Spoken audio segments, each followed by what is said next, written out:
सरकार ने किस प्रकार जो 10 या 20% राजनीतिक पहलू वाले केस होते हैं, उन 10 या 20% राजनीतिक पहलू वाले केसेस के 99% केस विपक्ष के विरुद्ध होते हैं, उनके लीडरों के विरुद्ध होते हैं। किस प्रकार से पूर्व चलने वाले केसेस जैसे ही दल बदल होता है रुक जाते हैं, बंद हो जाते हैं, अवरुद्ध हो जाते हैं, खत्म हो जाते हैं।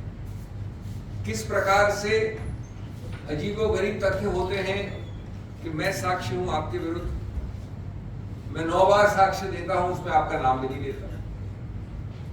10वीं बार जब मैं गिरफ्तार हो गया हूं उसके बाद साक्ष्य देता हूं, वो उसमें मैं कुछ कहता हूं, 1-2 शब्द आपके बारे में, और उसके बाद मुझे बेल मिल जाती है और उसके बाद मैं पार्डन होके साक्ष्य बन जाता हूं, उसको अप्रूवल कहते हैं। ये सब पहलू आपके चिर परिचित हैं, जाने माने हैं, आप लोग समझते हैं, जनता समझती है। ये एक रूटीन बन गया है, लेकिन रूटीन रूल नहीं होता, अपवाद है, ये याद रहे हमेशा।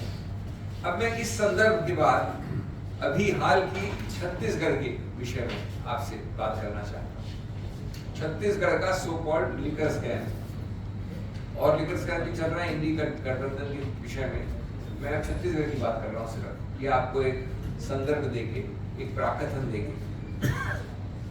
शराब घोटाले की एक काल्पनिक और सनसनीखेज भूमिका लिखी गई प्रवर्तन निदेशालय द्वारा छत्तीसगढ़ के विषय में, और विशेष रूप से लिखी गई क्योंकि चुनाव आ रहे हैं।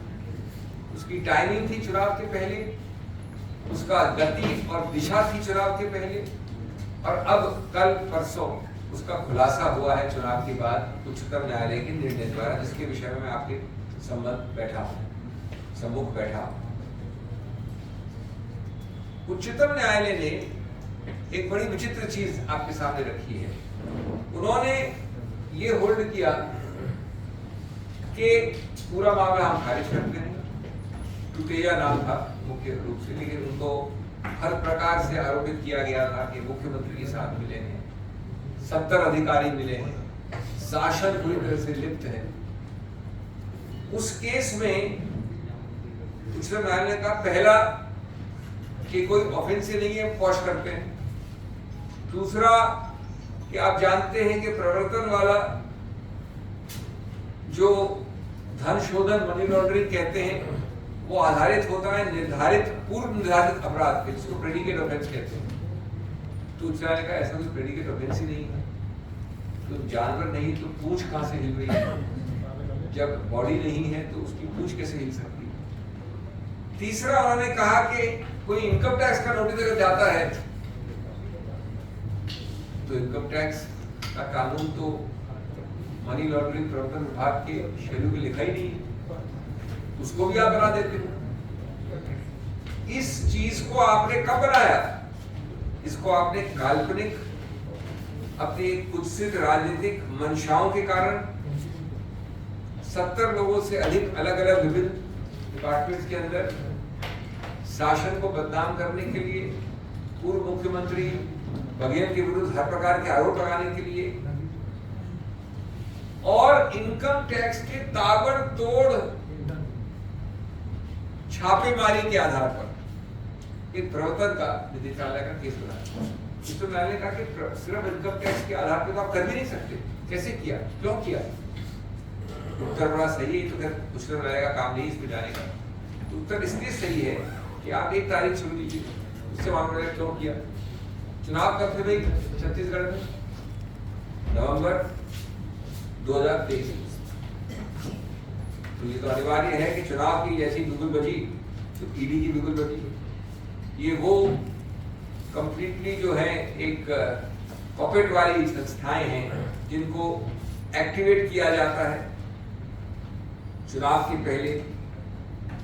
और आरोप पत्र नवंबर 2023 के चुनाव के थोड़ा पहले ये था कि ये लिकर स्कैम घोटाला जिसको कहते हैं तथाकथित 2019 से चल रहा है। अरे भाई 19 से चल रहा है तो 2023 में आप लोग उठे, और इसमें सैकड़ों करोड़ की रिश्वत दी गई थी। क्या हुआ उस रिश्वत का जब अभी उच्चतम न्यायालय ने ऐसा निर्णय दिया था? उन्होंने ये भी ये सब चीजें माननीय मोदी जी, माननीय अमित शाह जी, माननीय बीजेपी के सभी वरिष्ठ नेताओं ने अपने भाषणों में कहा 2161 करोड़ का शराब घोटाला,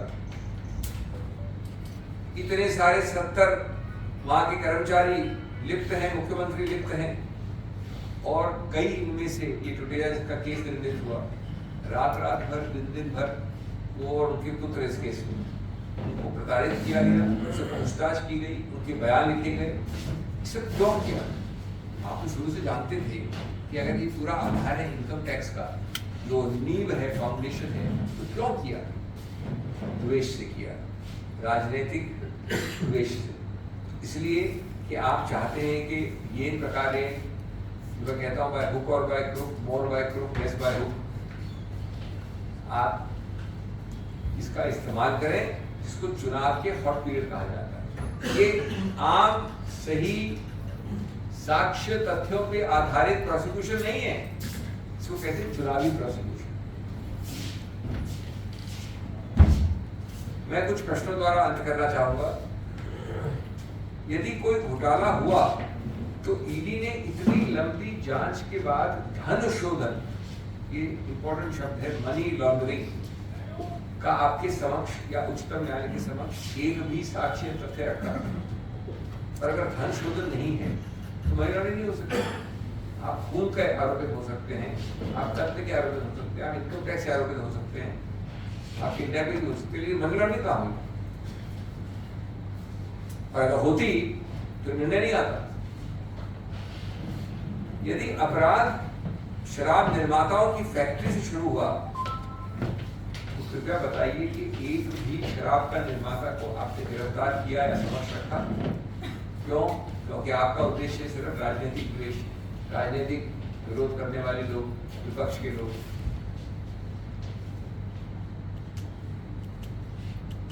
अगर ये 2019 से 2023 का ये इतना बड़ा इसको स्कैम कहा आपने, तो आपने एक भी आबकारी अधिकारी, फील्ड अफसर एक भी तो नहीं गिरफ्तार किया। आप जानते हैं कि जो आबकारी विभाग है वो सबसे ज्यादा नियंत्रित है।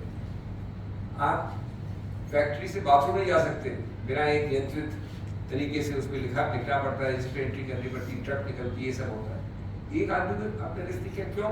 क्योंकि आपका निशाना था सिर्फ राजनीतिक द्वेष वालों का। अगर ये सब लोग दोषी थे, यानी कौन? ब्यूरोक्रेसी, आबकारी अधिकारी, फैक्ट्रियों के निर्माता, तो आज तो फिर बाकी चीज छोड़ी। आज 4 महीने हो गए, 5 कितने महीने हो गए, 5-6 महीने हो गए सरकार बनी, 4 महीने हो गए, आपने उसके बाद भी किसी को गिरफ्तार किया?